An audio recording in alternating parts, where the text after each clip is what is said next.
காசு பணம் இல்லாதவன் ஏழை மகன்தான்.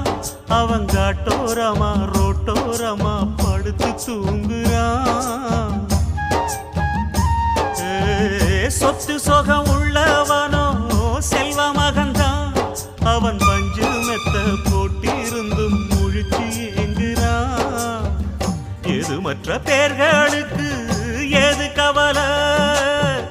4 காசு வச்சிருந்தா 100 கவலை.